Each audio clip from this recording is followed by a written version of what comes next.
ਵਾਹਿਗੁਰੂ। ਜਨਮ ਮੁਲਕ ਤੇਰਾ ਜਾਂਦੇ ਵੀ ਜਾਂਦੇ ਬੀਤ ਦਾਇਰਾ। ਜਨਮ ਮੁਲਕ ਤੇਰਾ ਜਾਂਦੇ ਵੀ ਜਾਂਦੇ ਬੀਤ ਦਾ। ਜਨਮ ਮੁਲਕ ਤੇਰਾ ਜਾਂਦੇ ਵੀ ਜਾਂਦੇ ਬੀਤਦਾ। ਜਨਮ ਮੁਲਕ ਤੇਰਾ ਜਾਂਦੇ ਵੀ ਜਾਂਦੇ ਬੀਤਦਾ।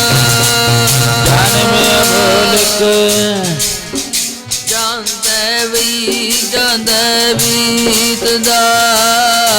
ਜਨਮ ਮੁਲਕ ਤੇਰਾ ਜਾਂਦੇ ਵੀ ਜਾਂਦੇ ਬੀਤਦਾ। ਜਾਂਦੇ ਜਾਂਦੇ ਬੀਤਦਾ। ਜਾਂਦੇ ਵੀ ਜਾਂਦੇ ਬੀਤਦਾ। ਜਾਂਦੇ ਵੀ ਜਾਂਦੇ ਬੀਤਦਾ। ਜਾਂਦੇ ਵੀ ਜਾਂਦੇ ਬੀਤਦਾ। ਜਾਂਦੇ ਜਾਂਦੇ ਬੀਤਦਾ। ਜਾਂਦੇ ਵੀ ਜਾਂਦੇ ਬੀਤਦਾ। ਜਾਂਦੇ ਜਾਂਦੇ ਬੀਤਦਾ। ਜਾਂਦੇ ਜਾਂਦੇ ਬੀਤਦਾ। ਜਾਂਦੇ ਜਾਂਦੇ ਬੀਤਦਾ। ਜਾਂਦੇ ਜਾਂਦੇ ਬੀਤਦਾ। ਜਾਂਦੇ ਜਾਂਦੇ ਬੀਤਦਾ। ਜਾਂਦੇ ਵੀ ਜਾਂਦੇ ਬੀਤਦਾ।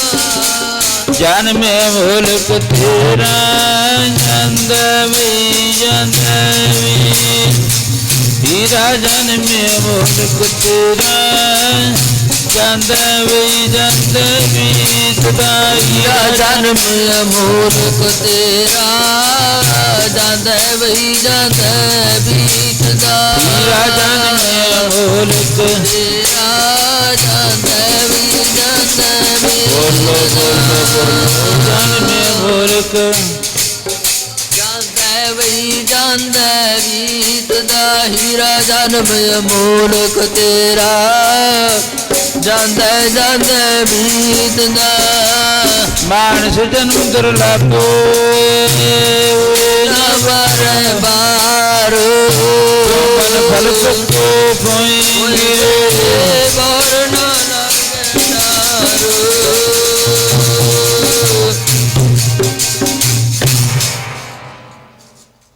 ਕਾਰਯੋਗ ਗੁਰਾਂ ਕੀ ਸਾਜੀ ਔਰ ਨਵਾਜੀ ਹੋਈ ਸਾਧ ਸੰਗਤ ਜੀ, ਸਤਿਗੁਰੂ ਧੰਨ ਧੰਨ ਧੰਨ ਧੰਨ ਧੰਨ ਗੁਰੂ ਗ੍ਰੰਥ ਸਾਹਿਬ ਮਹਾਰਾਜ ਸਭੇ ਕਮਾਲ ਗੁਰੂਆਂ ਦੇ ਗੁਰੂ ਪ੍ਰਤੱਖ ਸਤਿਗੁਰੂ ਗੁਰੂ ਸਾਹਿਬ ਜੀ ਨੇ ਪਾਰ ਬਖਸ਼ਿਸ਼ ਕਿਰਪਾ ਕੀਤੀ ਹੈ। ਅੰਮ੍ਰਿਤ ਵੇਲੇ ਅੰਮ੍ਰਿਤਮਈ ਬਾਣੀ ਬਖਸ਼ਿਸ਼ ਕੀਤੀ ਹੈ ਮਾਲਕ ਨੇ। ਤੇ ਵਡਭਾਗੀ ਰੂਹਾਂ ਗੁਰੂ ਜੀ ਦੇ ਪਵਿੱਤਰ ਚਰਨਾਂ ਦੇ ਵਿੱਚ ਸ਼ਿਰਸ਼ਾਰ ਹੋਣ ਵਾਸਤੇ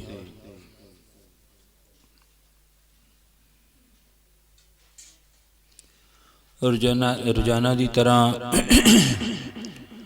ਆਪਣੇ ਮਨੁੱਖਾ ਜੀਵਨ ਨੂੰ ਸਫਲ ਕਰਨ ਵਾਸਤੇ ਰਹੀ ਵਾਸਤੇ ਘੱਤ ਸਮੇਂ ਨੇ ਇੱਕ ਨਾ ਮੰਨੀ। ਫੜ ਫੜ ਰਹੀ ਧਰੀਸ ਸਮੇਂ ਕਿ ਸ਼ਿਕਾਈ ਕੰਮੀ। ਤੇ ਠਾਹਰ ਮੂਲ ਨਾ ਜਾਣਦਾ ਲੰਘ ਗਿਆ ਨਾ ਮੁੜ ਕੇ ਆਉਂਦਾ। ਆਪਣੇ ਸਮਾਂ ਅਤੇ ਸਵਸਾਂ ਨੂੰ ਸਫਲ ਕਰਨ ਵਾਸਤੇ ਗੁਰੂ ਜੀ ਨੇ ਅੰਮ੍ਰਿਤ ਵੇਲੇ ਦਾ ਸਮਾਂ ਬਖਸ਼ਿਸ਼ ਕੀਤਾ ਹੈ, ਸਿੱਖ ਦੀ ਝੋਲੀ ਵਿੱਚ ਪਾਇਆ ਹੈ। ਸਿੱਖ ਧਰਮ ਦੇ ਵਿੱਚ ਸਭ ਤੋਂ ਵੱਡੀ ਮਹਾਨਤਾ ਹੀ ਅੰਮ੍ਰਿਤ ਵੇਲੇ ਨੂੰ ਦਿੱਤੀ ਗਈ ਹੈ। ਮਹਾਰਾਜ ਜੀ ਕਹਿਣ ਲੱਗੇ, ਸਿੱਖਾਂ ਤੋਂ ਅੰਮ੍ਰਿਤ ਵੇਲਾ ਸਾਂਭ ਲਈ, ਤੇਰੇ ਸਾਰੇ ਕਾਰਜ ਜਿਹੜੇ ਉਹ ਸਹੀ ਹੋ ਜਾਣਗੇ। ਇਸ ਕਰਕੇ ਆਓ ਭਗਤ ਕਬੀਰ ਜੀ ਦਾ ਪਵਿੱਤਰ ਸ਼ਲੋਕ ਆਇਆ ਹੈ, ਮਾਨਸ ਜਨਮ ਦੁਰਲਭ ਹੈ ਹੋਏ ਨਾ ਬਾਰੰਬਾਰ। ਬੜੇ ਸਮੇਂ ਤੋਂ ਬਾਅਦ ਮਨੁੱਖਾਂ ਦੇ ਹੀ ਪਰਮਾਤਮਾ ਨੇ ਦਿੱਤੀ ਹੈ। ਬੜਾ ਸਮਾਂ ਲੱਗ ਜਾਂਦਾ ਹੈ ਇਸ ਮਨੁੱਖਾ ਦੇਹੀ ਨੂੰ ਪ੍ਰਾਪਤ ਕਰਨ ਵਾਸਤੇ। ਪਰ ਆਓ ਸਰੀਰ ਰੂਪੀ ਖੇਤ ਪਰਮਾਤਮਾ ਨੇ ਦੇ ਦਿੱਤਾ, ਇਹਨੂੰ ਹੁਣ ਸਾਂਭ ਕੇ ਰੱਖਣਾ, ਇਹਦੇ ਵਿੱਚ ਬੀਜ ਪਾਉਣਾ ਨਾਮ ਦਾ। ਮਹਾਰਾਜ ਜੀ ਕਹਿੰਦੇ ਖੇਤ ਸਰੀਰ ਜੋ ਬੀਜੀਐ ਸਵੰਤ ਖਲੋਆ ਏ। ਇਹ ਸਰੀਰ ਰੂਪੀ ਖੇਤ ਦੇ ਵਿੱਚ ਪਰਮਾਤਮਾ ਦਾ ਨਾਮ ਬੀਜਣਾ, ਇਹ ਕਰਮਾਂ ਵਾਲੇ ਵੱਡੇ ਭਾਗਾਂ ਵਾਲਿਆਂ ਦੇ ਮਹਾਨ ਹਿੱਸੇ ਵਿੱਚ ਆਉਂਦੀ ਹੈ ਇਹ ਗੱਲ। ਇਸ ਕਰਕੇ ਭਗਤ ਕਬੀਰ ਜੀ ਕਹਿੰਦੇ ਮਾਨਸ ਜਨਮ ਦੁਰਲਭ ਹੈ, ਬੜੀ ਦੁਰਲਭ ਵਸਤੂ ਹੈ, ਭਾਵ ਮਹਿੰਗੀ ਵਸਤੂ ਹੈ, ਇਹਦੇ ਵਰਗੀ ਹੋਰ ਕੋਈ ਵਸਤੂ ਨਹੀਂ ਕਹਿ ਸਕਦੇ। ਮਾਨਸ ਜਨਮ ਦੁਰਲਭ ਹੈ, ਹੋਏ ਨਾ ਬਾਰੰਬਾਰ, ਜਿਉ ਬਨਫਲ ਪੱਕੇ ਭੋਏ ਗਿਰੈ, ਬਹੁਰ ਨਾ ਲਾਗੇ ਡਾਰ। ਤੇ ਇਸ ਮਨੁੱਖਾ ਦੇਹੀ ਦੀ ਹੀ ਗੱਲ ਚੱਲ ਰਹੀ ਹੈ ਵੀ ਕਿੱਡੇ ਵੱਡੇ ਪੁੰਨ ਕਰਮ ਕੀਤੇ ਨੇ, ਮਨੁੱਖਾ ਦੇਹੀ ਮਿਲ ਗਈ, ਪਰ ਮਿਲੀ ਕਾਦੇ ਵਾਸਤੇ ਹੈ? ਭਈ ਪ੍ਰਾਪਤ ਮਾਨੁਖ ਦੀ ਹੋਰੀਆ, ਗੋਬਿੰਦ ਮਿਲਣ ਕੀ ਉਹ ਤੇਰੀ ਵਰੀਆ। ਮਹਾਰਾਜ ਜੀ ਕਹਿੰਦੇ ਬਹੁਤ ਵੱਡੇ ਪੁੰਨ ਕਰਮ ਕਰਕੇ ਕਿਤੇ ਮਨੁੱਖਾ ਦੇਹੀ ਜਿਹੜੀ ਮਿਲਦੀ ਹੈ। ਇੰਨਾ ਕੁ ਸਮਾਂ ਲੱਗ ਜਾਂਦਾ ਹੈ। ਭਗਤ ਕਬੀਰ ਜੀ ਮਹਾਰਾਜ ਨੇ ਫਰਮਾਨ ਕਰਿਆ, ਜਿਉ ਬਨ ਫਲ ਪੱਕੇ ਭੋਏ ਗਿਰੇ। ਉਹ ਜੰਗਲ ਵਿੱਚ ਲੱਗਿਆ ਹੋਇਆ ਦਰਖਤ, ਉਹਦੇ ਨਾਲ ਲੱਗਿਆ ਹੋਇਆ ਫਲ ਪੱਕ ਕੇ ਧਰਤੀ ਉੱਤੇ ਡਿੱਗ ਪਵੇ, ਜਿਵੇਂ ਉਸ ਇੱਕ ਦਰਖਤ ਨੂੰ ਫਲ ਲੱਗਣ ਵਾਸਤੇ ਬੜੀ ਮਿਹਨਤ ਦੀ ਲੋੜ ਪੈਂਦੀ ਹੈ, ਇਸੇ ਤਰ੍ਹਾਂ ਮਨੁੱਖਾ ਦੇਹੀ ਦੀ ਵੀ ਬੜੀ ਮਿਹਨਤ ਦੀ ਲੋੜ ਪੈਂਦੀ ਹੈ। ਉਹ ਫਲ ਪੱਕ ਗਿਆ, ਧਰਤੀ ਉੱਤੇ ਡਿੱਗ ਪਿਆ, ਫਿਰ ਉਹ ਗਲੂਗਾ, ਫਿਰ ਕਿਤੇ ਜਾ ਕੇ ਉਹਦੇ 'ਚ ਬੂਟਾ ਪੈਦਾ ਹੋਊਗਾ, ਫਿਰ ਕਿਤੇ ਫਲ ਲੱਗੂਗਾ, ਫਿਰ ਕਿਤੇ ਉੱਥੇ ਜਾ ਕੇ ਪੱਕੂਗਾ ਭਾਵ। ਹੁਣ ਰਾਜੇ ਨੇ ਪੁੱਛਿਆ, ਦੱਸੋ ਮੈਂ ਕਿੱਡੇ ਕੁ ਵੱਡੇ ਪੁੰਨ ਕਰਮ ਕੀਤੇ ਨੇ ਜਿਸ ਕਰਕੇ ਮੈਨੂੰ ਮਨੁੱਖਾ ਦੇਹੀ ਮਿਲੀ ਹੈ। ਉਸ ਵਿਦਵਾਨ ਪੰਡਤ ਨੇ ਕਿਹਾ, ਮੈਂ ਤੁਹਾਨੂੰ ਦਿਖਾ ਦਿਆਂ ਅੱਖੀ ਸਾਹਮਣੇ। ਹਾਂ ਠੀਕ ਹੈ ਚਲੋ। ਕੱਲ ਫਿਰ ਸੁਣਿਆ ਦੂਜੇ ਰਾਜੇ ਦੀ ਹੱਦ ਵਿੱਚ, ਹੱਦ ਬੇਹੱਦ ਦੋਨੋਂ ਟੱਪੇ, ਤਿੰਨ ਕਾ ਨਾਮ ਫਕੀਰ। ਇੱਕ ਹੱਦ ਹੈ ਸ਼ਰੀਅਤ, ਲੋਕਾਂ ਦੀ ਹੱਦ ਹੈ, ਭਾਵ ਉਹ ਹਜੇ ਜਿਹੜੀ ਉਹ ਪਹਿਲੀ ਮੰਜ਼ਲ ਦੇ ਨੇੜੇ ਵੀ ਨਹੀਂ ਪਹੁੰਚੇ ਹੈ। ਮੰਜ਼ਲ ਪਾਰ ਕਰਨ ਦੀ ਗੱਲ ਇੱਕ ਪਾਸੇ ਰਹੀ, ਹਜੇ ਭਾਵ ਉਹ ਪਹਿਲੀ ਮੰਜ਼ਲ ਦੇ ਨੇੜੇ ਪਹੁੰਚੇ ਵੀ ਨਹੀਂ ਹੈ। ਅੱਡੋ ਅੱਡੀ ਮੰਜ਼ਲਾਂ ਨੇ ਫਕੀਰਾਂ ਦੇ ਨਾਲ ਸੰਗਤ ਕਰਕੇ ਫਿਰ ਪਤਾ ਲੱਗਦਾ ਵੀ ਕਿਹੋ ਜਿਹਾ ਰਸਤਾ ਹੈ ਪਰਮਾਤਮਾ ਨੂੰ ਮਿਲਣ ਦਾ। ਮਰਜੀ ਕਹਿੰਦੇ ਹੱਦ ਟੱਪਣੀ ਪੈਂਦੀ ਹੈ। ਪਹਿਲਾਂ ਹੱਦ, ਜਿਹੜਾ ਇਹ ਹੱਦ ਟੱਪ ਗਿਆ ਨਾ, ਸ਼ਰੀਅਤ ਦੀ ਹੱਦ ਅੱਗੇ ਲੰਘ ਗਿਆ ਭਾਵ ਕਹਿਣ ਤੋਂ। ਇਹ ਸ਼ਰੀਅਤ ਲੋਕ ਨੇ। ਮਰਜੀ ਕਹਿੰਦੇ ਥੋੜੀ ਥੋੜੀ ਗੱਲ ਉੱਤੇ ਬਸ ਟੀਕਾ ਟਿੱਪਣੀ ਕਰਨੀ, ਇੱਥੇ ਝੂਠਾ, ਇੱਥੇ ਬਿੱਠਾ, ਇੱਥੇ ਇਸ ਤਰ੍ਹਾਂ, ਇੱਥੇ ਇਸ ਤਰ੍ਹਾਂ। ਮਰਜੀ ਕਹਿੰਦੇ ਉਹ ਲੋਕ ਇਹਨਾਂ ਹੱਦਾਂ ਵਿੱਚ ਖੜੇ ਨੇ। ਜਿਵੇਂ ਕੱਲ ਪਰਸੋਂ ਮੈਨੂੰ ਕੋਈ ਮਨੁੱਖ ਮਿਲਿਆ, ਉਹ ਕਹਿੰਦੇ 5 ਪਿਆਰਿਆਂ ਦੇ ਵਿੱਚ ਅੰਮ੍ਰਿਤ ਸੰਚਾਰ ਕਰਾਉਣਾ ਸੀ। ਉਹ ਬੰਦਾ ਹਰ ਇੱਕ ਸਾਲ ਲੱਗਦਾ ਸੀ, ਉਹਨੂੰ ਭਿਣਕ ਪੈ ਗਈ ਵੀ ਐਤਕੀ ਮੈਨੂੰ ਲਾਉਣਾ ਨਹੀਂ ਹੈ। 10-11 ਵੱਜ ਗਏ, 11 ਵਜੇ 5 ਪਿਆਰੇ ਨੇ ਨਗਰ ਕੀਰਤਨ ਤੋਰਨਾ ਸੀ। ਉਹ ਮਨੁੱਖ ਮਿਲਿਆ, ਉਹ ਕਹਿਣ ਲੱਗਿਆ ਵੀ ਜੇ ਮੈਨੂੰ ਲਾਓਗੇ ਤਾਂ ਮੈਂ ਨਹਾ ਲਾਂ, ਇਸ਼ਨਾਨ ਕਰ ਲਾਂ, ਜੇ ਤੁਸੀਂ ਮੈਨੂੰ 5 ਪਿਆਰਿਆਂ ਵਿੱਚ ਲਾਓਗੇ। ਦੇਖੋ ਕਿੱਡੀ ਵੱਡੀ ਗੱਲ ਹੈ, ਸੋਚਣ ਵਾਲੀ ਹੈ ਇੱਥੇ ਵੀ ਜੇ ਲਾਓਗੇ ਤਾਂ ਨਹਾਊਂਗਾ, ਨਹੀਂ ਮੈਂ ਨਹਾਉਂਦਾ। ਇਹ ਵੀ ਇੱਕ ਹੱਦ ਹੈ, ਸ਼ਰੀਅਤ ਦੀ ਹੱਦ ਇਦੋਂ ਅੱਗੇ ਲੰਘਣਾ ਹੈ। ਇਸ਼ਨਾਨ ਕਰਨਾ ਤਾਂ ਸਿੱਖ ਦਾ ਸਭ ਤੋਂ ਪਹਿਲਾ ਫਰਜ਼ ਹੈ, ਨਹੀਂ ਵੀ ਜੇ ਤੁਸੀਂ ਮੈਨੂੰ ਕੰਮ ਲਾਓਗੇ ਮੈਂ ਤਾਂ ਨਹਾਊਂਗਾ। ਹੁਣ ਬਹੁਤੇ ਲੋਕਾਂ ਦਾ ਇਹ ਖਿਆਲ ਹੈ ਅਸੀਂ ਨਹਾਉਂਦੇ ਨਹੀਂ ਜੀ ਤਾਂ ਨਹੀਂ ਆਉਂਦੇ ਗੁਰਦੁਆਰੇ। ਨਹੀਂ, ਮਹਾਰਾਜ ਨਹੀਂ ਕੁਝ ਕਹਿੰਦਾ ਕਿਸੇ ਨੂੰ। ਇਸ ਹੱਦ ਤੋਂ ਤੁਸੀਂ ਅੱਗੇ ਲੰਘ ਕੇ ਵੇਖੋ ਕਿਤੇ। ਵੈਸੇ ਤਾਂ ਸਭ ਤੋਂ ਵੱਡਾ ਮੁੱਢਲਾ ਫਰਜ਼ ਹੈ ਜਿਹੜਾ ਅੰਮ੍ਰਿਤ ਵੇਲੇ ਇਸ਼ਨਾਨ ਕਰਨਾ, ਧਿਆਨ ਕਰਨਾ ਪਰਮਾਤਮਾ ਦਾ। ਆਉਣਾ ਨਾ ਆਉਣਾ ਤਾਂ ਤੁਹਾਡੀ ਆਪਣੀ ਮੌਜ ਹੈ, ਪਰ ਅੰਮ੍ਰਿਤ ਵੇਲੇ ਉੱਠ ਕੇ ਇਸ਼ਨਾਨ ਧਿਆਨ ਕਰਕੇ, ਚਲੋ ਕਈ ਵਾਰੀ ਕੋਈ ਸਰੀਰ ਦੀ ਢਿੱਲ ਮੱਠਾ ਉਹ ਤਾਂ ਇੱਕ ਪਾਸੇ ਰਹੀ ਗੱਲ, ਪਰ ਮਨੁੱਖ ਸਭ ਤੋਂ ਪਹਿਲਾਂ ਉੱਠ ਕੇ ਅੰਮ੍ਰਿਤ ਵੇਲੇ ਇਸ਼ਨਾਨ ਕਰੇ। ਇਸ ਕਰਕੇ ਮਹਾਰਾਜ ਜੀ ਕਹਿੰਦੇ ਸਭ ਤੋਂ ਜਿਹੜਾ ਇੱਕ ਵੱਡਾ ਮਾਰਗ ਹੈ ਗੁਰਸਿੱਖੀ ਦਾ, ਗੁਰਸਿੱਖੀ ਵਰੀ ਕੈ ਖੰਡੇ ਧਾਰ ਗਲੀਅਤ ਭੀੜੀ, ਟਿਕ ਨਾ ਸਕੇ ਫੁਣ ਹਣਾ ਚੱਲ ਨਾ ਸਕੇ, ਉੱਪਰ ਕੀੜੀ। ਰਾਜਾ ਕਹਿਣ ਲੱਗਿਆ ਬੜੇ ਪੁੰਨ ਕਰਮ ਕੀਤੇ ਹੋਣਗੇ, ਮੈਨੂੰ ਰਾਜ ਭਾਗ ਵੀ ਮਿਲਿਆ ਤੇ ਮੇਰੇ ਸਮਝ ਤੋਂ ਬਾਹਰ ਹੈ ਗੱਲ। ਵਿਦਵਾਨ ਕਹਿੰਦਾ ਚਲੋ ਫਿਰ ਚੱਲਦੇ ਆਂ, ਆ ਰਾਜ ਤੋਂ ਹੱਦ ਲੰਘ ਕੇ ਨਾ ਤੁਹਾਡਾ ਇੱਕ ਭਰਾ ਬੈਠਾ ਹੈ, ਜੰਗਲ ਵਿੱਚ ਬੈਠਾ ਹੈ, ਕੱਖਾ ਕਾਨੇ ਦੀ ਛੰਨ ਪਾਈ ਹੋਈ ਹੈ, ਧੂਣਾ ਚੱਲਦਾ ਹੈ, ਉਹ ਤੁਹਾਡਾ ਭਰਾ ਹੈ। ਰਾਜੇ ਨੂੰ ਕਹਿਣ ਲੱਗਿਆ ਤੁਹਾਡਾ ਭਰਾ ਹੈ। ਰਾਜਾ ਵੇਖ ਕੇ ਹੈਰਾਨ ਹੋ ਗਿਆ, ਮੇਰਾ ਭਰਾ ਤਾਂ ਕੋਈ ਨਹੀਂ ਹੈ, ਤੇ ਉਹ ਫਿਰ ਜੰਗਲ ਵਿੱਚ ਬੈਠੇ ਜੇ ਮੇਰਾ ਭਰਾ ਹੋਵੇ, ਮੈਂ ਵੀ ਰਾਜ ਭਾਗ ਦੇ ਵਿੱਚ ਬੈਠਾ, ਉਹ ਵੀ ਇੱਥੇ ਬੈਠੇ। ਗਏ ਅੱਗੇ ਮਹਾਤਮਾ ਪਾਟੀ ਹੋਈ ਬੋਰੀ ਉੱਤੇ ਬੈਠੇ, ਮੈਂ ਕੱਲ ਅਰਜ ਕਰਿਆ ਸੀ ਧੂਣਾ ਚੱਲਦਾ ਹੈ।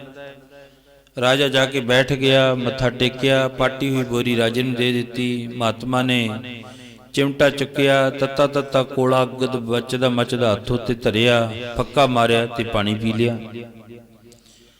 ਰਾਜਾ ਕਹਿਣ ਲੱਗਿਆ ਸ਼ਾਇਦ ਇਹ ਮੇਰੀ ਜਿਹੜਾ ਸ਼ੰਕਾ ਹੈ ਨਿਵਰਤ ਕਰ ਦੇਣਗੇ। ਕਿਉਂ? ਦੇਖੋ ਮਚਦੀ ਮਚਦੀ ਅੱਗ ਹੱਥ ਉੱਤੇ ਧਰੀ, ਨਾ ਹੱਥ ਸੜਿਆ, ਨਾ ਗਲ ਸੜਿਆ, ਨਾ ਮੂੰਹ ਸੜਿਆ। ਇਹਨਾਂ ਨੇ ਫਟਾਫਟ ਅੰਦਰ ਲੰਘਾ ਲਈ ਅੱਗ, ਪਾਣੀ ਦਾ ਗਲਾਸ ਪੀ ਲਿਆ ਭਰ ਕੇ ਚੁੱਕੇ। ਮਹਾਤਮਾ ਬੈਠੇ ਰਹੇ, ਗੱਲਾਂ ਬਾਤਾਂ ਹੋਈਆਂ। ਰਾਜਨ ਦੱਸੋ ਕਿਵੇਂ ਆਉਣਾ ਹੋਇਆ ਘਰ ਫਕਰਾਂ ਦੇ? ਫਕੀਰ ਕਹਿਣ ਲੱਗਿਆ ਜਦੋਂ ਇਹ ਗੱਲ ਸੁਣੀ ਰਾਜੇ ਦੀ, ਰਾਜੇ ਨੇ ਹੱਥ ਬੰਨ੍ਹ ਕੇ ਆਖਿਆ ਮਹਾਰਾਜ ਕਿਰਪਾ ਕਰੋ, ਮੈਂ ਇੱਕ ਰਾਜਾ ਹਾਂ, ਰਾਜ ਤਖਤ ਉੱਤੇ ਬੈਠਾ ਹਾਂ, ਤੇ ਕਿਰਪਾ ਕਰੋ ਮੈਨੂੰ ਦੱਸੋ ਮੈਂ ਕਿੱਡੇ ਕੁ ਵੱਡੇ ਪੁੰਨ ਕਰਮ ਕੀਤੇ ਨੇ ਜਿਸ ਕਰਕੇ ਮੈਨੂੰ ਮਨੁੱਖਾ ਦੇਹੀ ਮਿਲੀ ਹੈ। ਮਹਾਤਮਾ ਕਹਿਣ ਲੱਗੇ ਰਾਜਨ ਮੇਰਾ ਵੀ ਬੜਾ ਚਿਰ ਦਾ ਜੀ ਕਰਦਾ ਸੀ ਤੈਨੂੰ ਮਿਲਣ ਨੂੰ, ਤੇ ਦੂਸਰਾ ਮੇਰਾ ਭਾਵ ਸੀ ਮੈਂ ਤੈਨੂੰ ਦੱਸ ਦਿਆਂ, ਇੱਥੇ ਦੱਸ ਦਿਆਂ, ਛੇਤੀ ਨਿਬੜ ਜਾਵੇ ਕੰਮ। ਪਰ ਤੂੰ ਆਪ ਦਾ ਰਾਜ ਛੱਡ ਆਇਆ? ਕਹਿੰਦੇ ਹਾਂ ਛੱਡ ਆਇਆ। ਨਾਲ ਤਾਂ ਨਹੀਂ ਹੈ? ਨਹੀਂ, ਛੱਡ ਆਇਆ ਮੈਂ। ਚਲੋ ਇੱਥੋਂ ਤੱਕ ਮੇਰਾ ਰਾਜ ਹੈ, ਇਦੋਂ ਅੱਗੇ ਇੱਕ ਆਪਣਾ ਹੋਰ ਭਰਾ ਬੈਠੇ,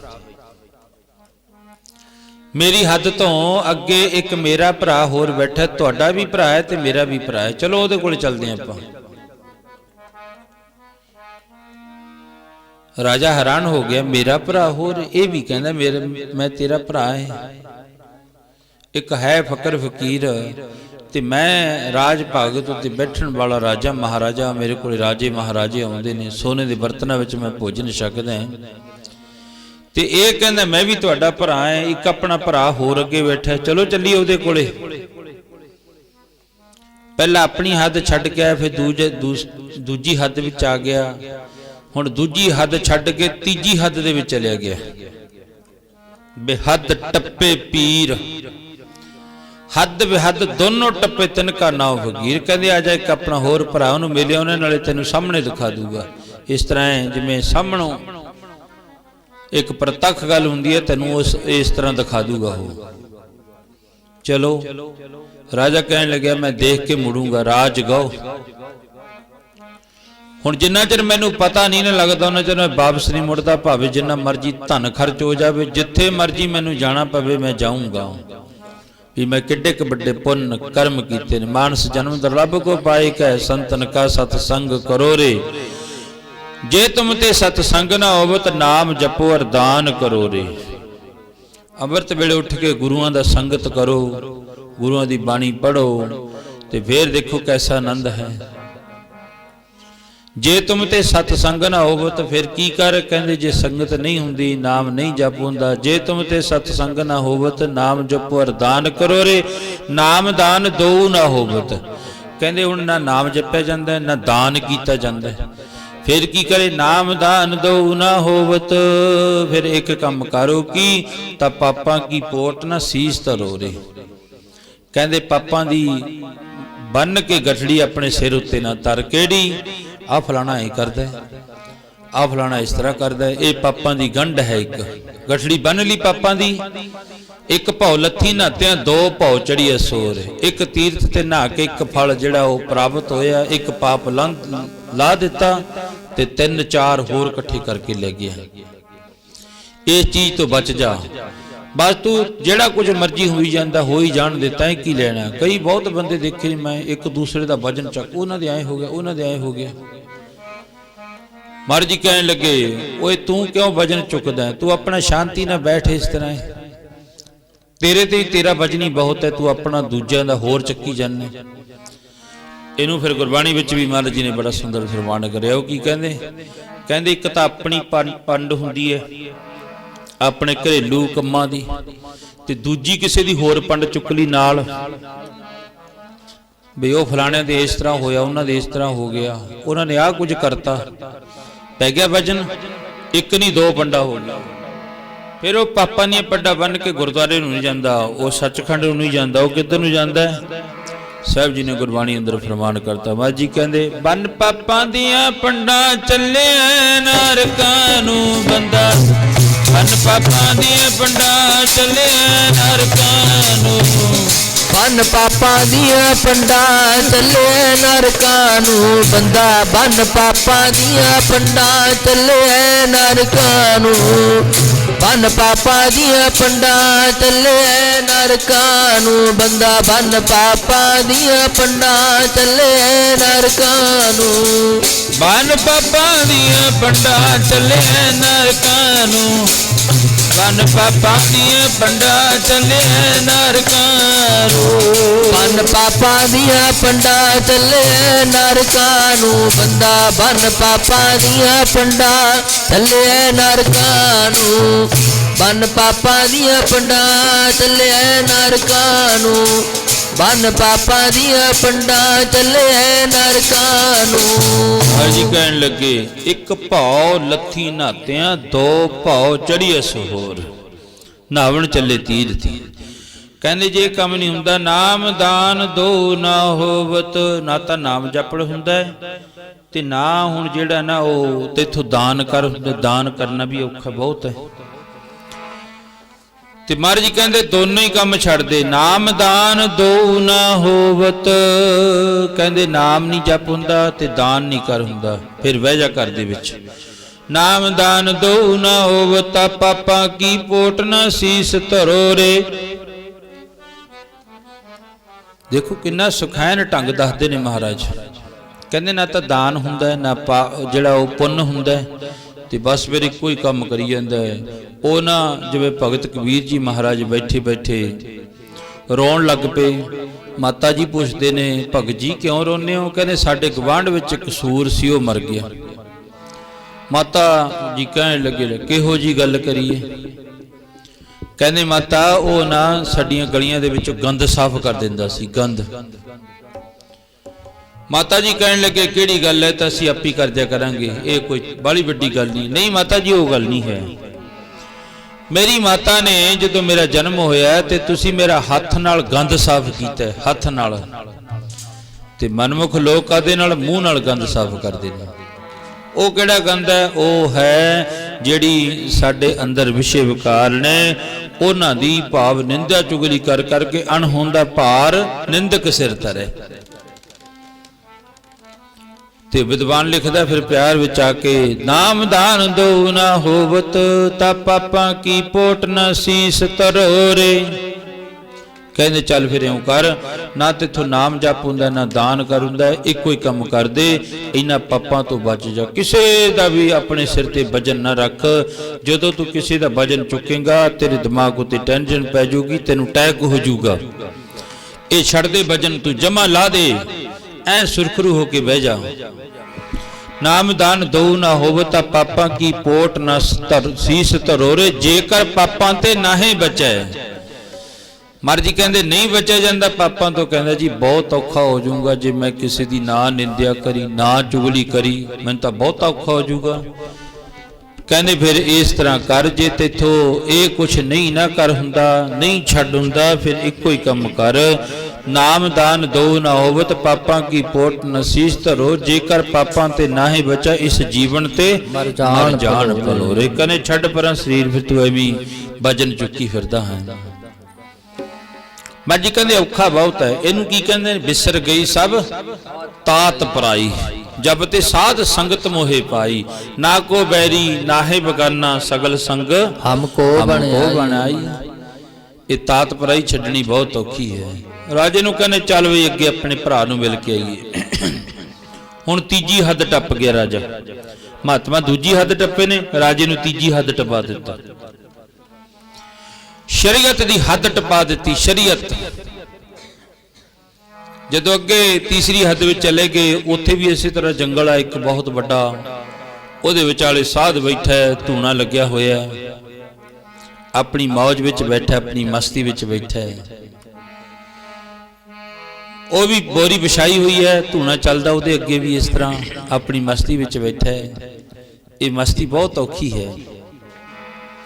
ਜਾ ਕੇ ਰਾਜਾ ਵੀ ਪਹੁੰਚ ਗਿਆ, ਵਜ਼ੀਰ ਅਹਿਲਕਾਰ ਵੀ ਪਹੁੰਚ ਗਏ, ਵਿਦਵਾਨ ਪੰਡਤ ਵੀ ਨਾਲ ਹੈ ਤੇ ਦੂਜਾ ਮਹਾਤਮਾ ਵੀ ਨਾਲ ਹੈ। ਹੁਣ ਤਿੰਨ ਜਾਣੇ ਇਕੱਠੇ ਹੋ ਗਏ, ਦੋ ਮਹਾਤਮਾ, ਇੱਕ ਰਾਜਾ, ਇੱਕ ਵਿਦਵਾਨ ਪੰਡਤ। ਇਸ ਤਰ੍ਹਾਂ ਉਹਨਾਂ ਨੇ ਜਾ ਕੇ ਸਭ ਨੇ ਨਮਸਕਾਰ ਕਰੀ। ਉਹ ਆਪਣੀ ਮੌਜ ਵਿੱਚ ਬੈਠਾ, ਅੱਖਾਂ ਬੰਦ ਕਰੀਆਂ ਹੋਈਆਂ ਨੇ। ਕੋਈ ਮਰਜ਼ੀ ਆਈ ਜਾਵੇ, ਕੋਈ ਜਾਈ ਜਾਵੇ, ਉਹਨਾਂ ਨੂੰ ਨਹੀਂ ਹੁੰਦਾ। ਰੱਬ ਦੇ ਫਕੀਰ ਜਿਹੜੇ ਹੋਣ ਜੀ ਕੋ ਖੁਦਾਏ ਦੇ ਭੇਦ ਨਾ, ਉਹ ਕਿਸੇ ਦਾ ਜਿਹੜਾ ਉਹ ਪਰਵਾਹ ਨਹੀਂ ਕਰਦੇ, ਉਹ ਇੱਕ ਰੱਬ ਦੀ ਪਰਵਾਹ ਕਰਦੇ ਨੇ। ਮਨੁੱਖ ਬੰਦਿਆਂ ਦੀ ਪਰਵਾਹ ਕਰਦਾ ਹੈ ਵੀ ਕਿਤੇ ਆ ਇਸ ਤਰ੍ਹਾਂ ਨਾ ਕਹਿ ਦੇ, ਆ ਇਸ ਤਰ੍ਹਾਂ ਨਾ ਕਹਿ ਦੇ। ਉਹ ਪਰਮਾਤਮਾ ਦੇ ਨਾਲ ਡੋਰੀ ਤੋੜ ਕੇ ਫਿਰ ਉਹ ਕਹਿੰਦਾ ਵੀ ਮੈਨੂੰ ਕਿਤੇ ਆ ਗੱਲ ਨਾ ਕਹਿ ਦੇ। ਜਿੱਦੋਂ ਡੋਰੀ ਰੱਬ ਦੇ ਉੱਤੇ ਸੁੱਟੀ ਹੋਈ, ਫਿਰ ਉਹ ਕਹਿੰਦਾ ਜਿਹੜਾ ਕੁਝ ਕਹੂਗਾ ਤੈਨੂੰ ਹੀ ਕਹੂਗਾ, ਆਪਾਂ ਤਾਂ ਬੇਪਰਵਾਹ ਹਾਂ। ਫਕੀਰ ਅੱਖਾਂ ਮੀਚੀ ਬੈਠਾ ਹੈ ਤੇ ਅੱਖਾਂ ਖੋਲੀਆਂ, ਇੱਕ ਸਵਾਹ ਦੀ ਮੁੱਠੀ ਭਰੀ ਹੱਥ ਉੱਤੇ ਰੱਖ ਲਈ, ਫੱਕਾ ਮਾਰਿਆ ਤੇ ਪਾਣੀ ਪੀ ਲਿਆ। ਰਾਜਾ ਕਹਿਣ ਲੱਗਿਆ ਵੀ ਆਹ ਫਕਰ ਫਕੀਰ ਹੈ ਕੋਈ, ਆ ਪਹਿਲਾਂ ਮਿਲਿਆ ਸੀ ਇਹ ਅੱਗ ਹੀ ਖਾਈ ਜਾਂਦਾ ਸੀ, ਹੁਣ ਦੂਜਾ ਮਿਲਿਆ ਇਹਨੇ ਸਵਾਹ ਦੀ ਮੁੱਠੀ ਭਰੀ ਹੱਥ ਉੱਤੇ ਧਰੀ ਫੱਕਾ ਮਾਰ ਲਿਆ। ਇਹਨੂੰ ਕਰਾਮਾਤ ਆਖਿਆ ਜਾਂਦਾ। ਚਲੋ ਖੈਰ, ਜਿਹਦੇ ਕੋਲੇ ਹੋਊ, ਜਿਹਦੀ ਦੁਕਾਨ ਉੱਤੇ ਸੌਦਾ ਹੋਊਗਾ, ਦਿਖਾਊਗਾ ਵੀ, ਵੇਚੂਗਾ ਵੀ ਉਹੀ। ਜਿਹਦੀ ਦੁਕਾਨ ਉੱਤੇ ਸੌਦਾ ਹੀ ਹੈ ਨਹੀਂ, ਉਹ ਵੇਚੂਗਾ ਵੀ ਕੀ। ਇਹ ਵੀ ਬਹੁਤ ਔਖੀਆਂ ਨੇ ਕਰਾਮਾਤਾਂ ਇਕੱਠੀਆਂ ਕਰਨੀਆਂ। ਜਿਨ੍ਹਾਂ ਨੇ ਕਰੀਆਂ ਉਹਨਾਂ ਨੂੰ ਪੁੱਛ ਕੇ ਵੇਖੋ, ਫਿਰ ਵਰਤਾਉਣੀਆਂ ਅੱਗੇ।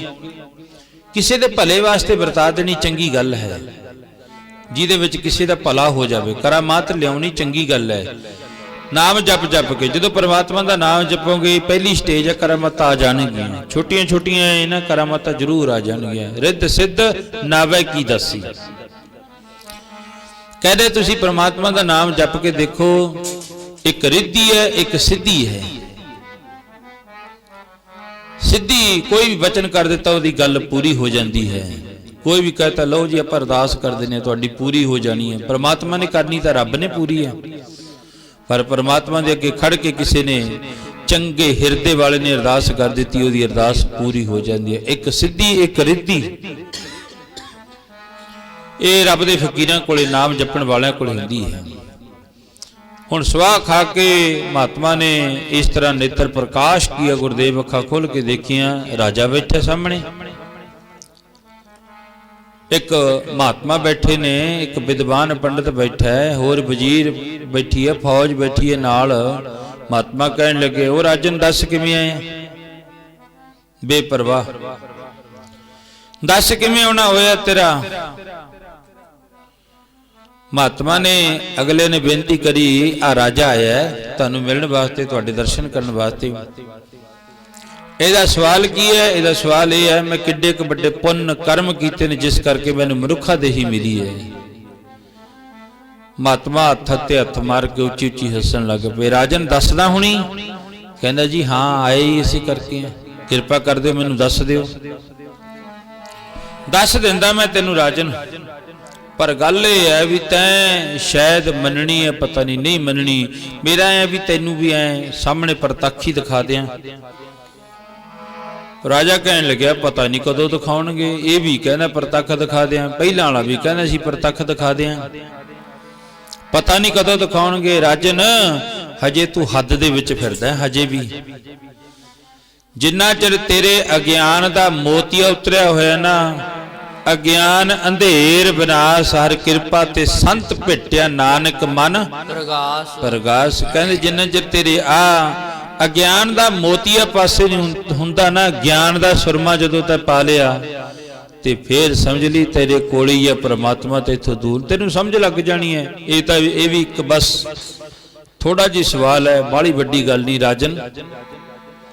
ਜਦੋਂ ਤੇਰੀਆਂ ਅੱਖਾਂ ਖੁੱਲ ਗਈਆਂ, ਪਰਮਾਤਮਾ ਤਾਂ ਇੱਥੋਂ ਦੂਰ ਨਹੀਂ, ਉਹ ਤਾਂ ਤੇਰੇ ਸਦਾ ਅੰਗ ਸੰਗੇ ਭੰਗੰ ਭੂਤੇ, ਇੰਨਾ ਕੁ ਨੇੜੇ ਹੈ। ਜਿਵੇਂ ਗੁਰੂ ਜੀ ਨੇ ਫਰਮਾਨ ਕਰਿਆ, ਸਗਲ ਬਨਸਪਤ ਮੈਂ ਵਸੰਤਰ, ਸਗਲ ਦੂਧ ਮੈਂ ਕੀਆ, ਊਚ ਨੀਚ ਮੈਂ ਬਹੁਤ, ਜੋਤ ਸਮਾਨੀ ਘਟ ਘਟ ਮਾਧੋ ਜੀਆ। ਕਹਿੰਦੇ ਰੱਬ ਤਾਂ ਤੇਰੇ ਨੇੜੇ ਹੈ, ਪਰ ਰਾਜਨ ਹਜੇ ਤੂੰ ਨਾ ਰਾਜ ਭਾਗ ਛੱਟ ਜ਼ਰੂਰ ਆਇਆ, ਪਰ ਤੇਰੀਆਂ ਲੱਤਾਂ ਦੇ ਨਾਲ ਚਿੰਬੜਿਆ ਹੋਇਆ ਹਜੇ। ਜਿੱਦੇ ਤੂੰ ਛੱਡ ਦਿੱਤਾ ਨਾ, ਆਪਣੀ ਮੌਜ ਵਿੱਚ ਬੈਠ ਗਿਆ ਇਸ ਤਰ੍ਹਾਂ ਚੌਕੜਾ ਮਾਰ ਕੇ, ਫਿਰ ਤੈਨੂੰ ਪਤਾ ਲੱਗ ਜਾਣਾ ਉਹ ਪ੍ਰਮਾਤਮਾ ਕਿੱਥੇ ਕਹੇ, ਉਹ ਤਾਂ ਬਹੁਤ ਨੇੜੇ ਹੈ। ਕਿੰਨਾ ਕੁ ਅੱਖਾਂ ਖੋਲ ਕੇ ਤੂੰ ਦੇਖ ਲੈ ਪਿਆਰਿਆ, ਹਰ ਜੀ ਤੇਰੇ ਸੰਗ ਵਸਦਾ। ਖੋਲ ਕੇ ਤੂੰ ਦੇਖ ਲੈ ਪਿਆਰਿਆ, ਹਰ ਜੀ ਤੇਰੇ ਸੰਗ ਵਸਦਾ। ਖੋਲ ਕੇ ਤੂੰ ਦੇਖ ਲੈ ਪਿਆਰਿਆ, ਹਰ ਜੀ ਤੇਰੇ ਸੰਗ ਵਸਦਾ। ਖੋਲ ਕੇ ਤੂੰ ਦੇਖ ਲੈ ਪਿਆਰਿਆ, ਹਰ ਜੀ ਤੇਰੇ ਸੰਗ ਵਸਦਾ।